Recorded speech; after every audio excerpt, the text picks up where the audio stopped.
I think I speak for a lot of people when I say that most of us are afraid of criminal court. Nobody wants to get a felony, nobody wants to go to prison, and nobody wants to get those booty clapping sounds in cell block B next to Big Pookie. I think we all want to stay away from that experience. But civil court and civil litigation is a little different. It doesn't really require anybody going to jail or something happening on your criminal record. It pretty much is, settlements or, things like that, which a lot of people try to get away from. Look at what happened with the game. The game had lost a $7 million lawsuit against this young lady, and he was literally juggling properties around in his name. Even WAC 100 got involved. But if it was criminal court, he'd have to pay up immediately, go to jail immediately, serve a sentence immediately. So people don't take civil litigation that serious until it's that serious. Rewind, Nemo. Let's go back to the whole Tasha K Cardi B thing. Now, as we know, Tasha K is a blogger both on YouTube and on Instagram that makes a lot of interesting content about a lot of interesting people. Some of it is true, some of it is not. Like her Derek Jackson episodes were true, but the things she said about Cardi B were not. And she was asked by Cardi B to please stop saying those things or Cardi B was going to sue her. But no, Tasha K just had to keep going. And going she did until she lost the lawsuit. And of course, she lost the lawsuit, if I'm not mistaken, to a total amount of $4 million. But Tasha K was still playing around, still going after Cardi B, and she was still saying she wasn't going to pay. So how did she move her money around? Because Cardi B wanted the money. Well, the lead attorney found out exactly what happened. She hired Miss Patricia Haynes of Apogee Financial Partners right there in Dunwoody, Georgia. But who is this person and what do they do? Let's check it out. November 20th, 2023. Movement served a subpoena on Patricia Haynes. Here we go again with Patricia Haynes. Patricia Haynes of Apogee Financial Partners with offices in Dunwoody. Oh my God. Shout out to Dunwoody. I mean, you know a little bit about Dunwoody now, right down the street. Actually, what's that? That's off 285. The subpoena included topics for examination and listed documents for Ms. Haynes to produce. Okay, so they want Ms. Haynes to produce some documents. On November 27th, the underside received a status update from the process server regarding process server's first attempt at physical service to Ms. Haynes. Okay, so what's happening? The attorneys want this Patricia. They want Patricia to give them documents and they want her to show up, but they have to serve her with a subpoena. Subpoena. They're trying to find the money, and the only person who really knows where Tasha K's money is at is Patricia Haynes. Now, when they're trying to serve her a subpoena for, topics of examination, she can't be found. They're emailing her, she can't be found. And she's on the run because she doesn't want to give up what she's doing with Tasha K's money. All right, so here's the argument, guys. Remember, they scheduled a deposition for her. She's acting like she didn't get the email. The damn thing said that she read the email 8 minutes after it was sent. They're looking for Patricia. Now they send her another email. She's not reading it. They reschedule the deposition for tomorrow. She's still ducking and dodging the process server, so they have to reschedule it to February 14th. The attorney calls up Natalie. The attorney's like, hey, man, what's up with your girl, Patricia? Man, I'm telling her to cooperate. Have y'all served her yet? Patricia's going rogue, man.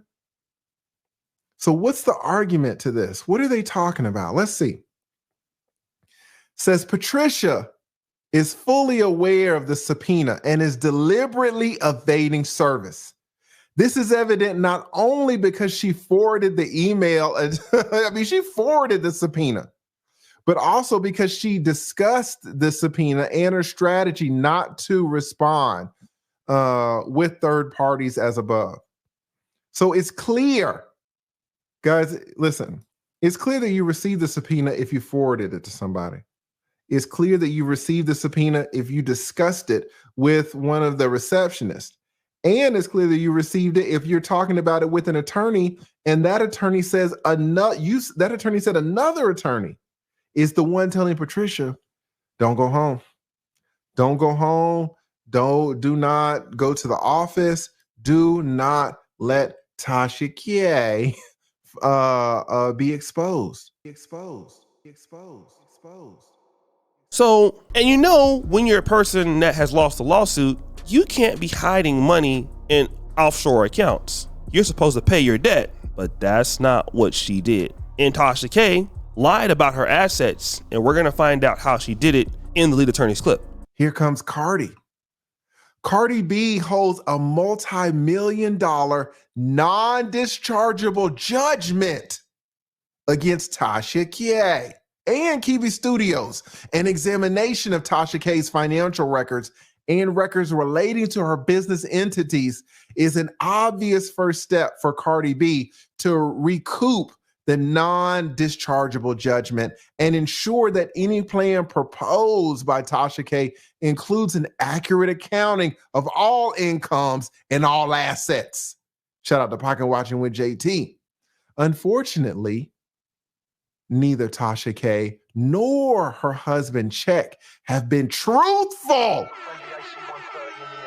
They haven't been truthful regarding the existence of both offshore and domestic trusts created for them. Specifically, Tasha's schedules do not reveal the existence of any trust. Oh, look. Oh, my goodness. Oh, my goodness. What does this say? This is a copy and paste of her bankruptcy filing. And it says, number 25, Tasha K, trust. Are there any trusts, equitable or future interest in property other than anything listed in line 1 and rights and powers exercisable for your benefit? Tasha K wrote, no. Y'all see this? She checked no. She's saying she didn't have any trust. Here's another part of the petition.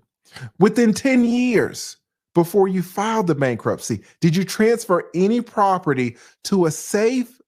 Strike that. Did you transfer any property to a self-settled trust or similar device of which you are a beneficiary? The answer, no. During the 341 meeting of creditors, they asked Tasha K a question. They said, I got one question. With respect to any deposits of money, you mentioned that you have one checking account. Now listen, YouTubers make a lot of money. They make a lot of money. I'm not even a big dog. And I don't make that Pocket Watching with JT money. But your boy makes some money. And all I do is just sit in a room and do this. Tasha K's bringing on Belial. Tasha K's bringing on all these stars, all these celebrities. Can you imagine the amount of money that Tasha K is making? What is she doing with all this money? They're asking her, they're like, well, wait a minute, Tasha. With respect to deposits of money, you mentioned that you have one checking account. Do you have any savings accounts? Do you have any IRAs or any trusts? Say, for example, for your children. No. Wait, you don't have any trust set up for your children? No, and who gonna check me, boo? I said no. What did Nene Lisa? I said what I said. Wait a minute, Tasha. You get all this YouTube money. You don't have any bank accounts, any trust, anything. I said what I said. Oh boy, oh boy, oh boy. doesn't look so good for Tasha K, does it? And let me tell you something. You know, a lot of people don't feel like things like this can happen until it does happen. And when it happens, boy, is it hard to get out of. You see, Tasha K could have made a lot of money on YouTube by just being Tasha K. She's actually very talented and obviously very hardworking. And she should have stopped with, you know, all of that bullying she was doing towards Cardi B. Now look at this. Now you're taking extra steps to hide the money now. You're taking extra steps to protect yourself. When your best protection was just leaving the lady alone in the first place, then you wouldn't have all this dusty stuff going on out here, damaging your future, your husband's futures, and your kids' futures. And now they're gonna find all of your money and take that too, and you're gonna be over here broke with me. No, not staying with me, obviously, but just broke in general. Now, here's what I want to also talk about. Remember Tasha K kept going to Africa? Can I get a dun dun dun sound effect? Tasha K kept going to Africa because she wanted to hide money in Africa. But the situation is this, boo. If you were doing what you're supposed to do in the first place, you wouldn't have to worry about that. And this is what I want to tell everybody listening to this video. Do what you're supposed to do in the first place. The rest will take care of itself. So guys, what do you think? It's your boy, O'Shea Duke Jackson, back at it again. Another episode of The Celebrity Junk. I appreciate you for all you do. Subscribe to the bell. We're out.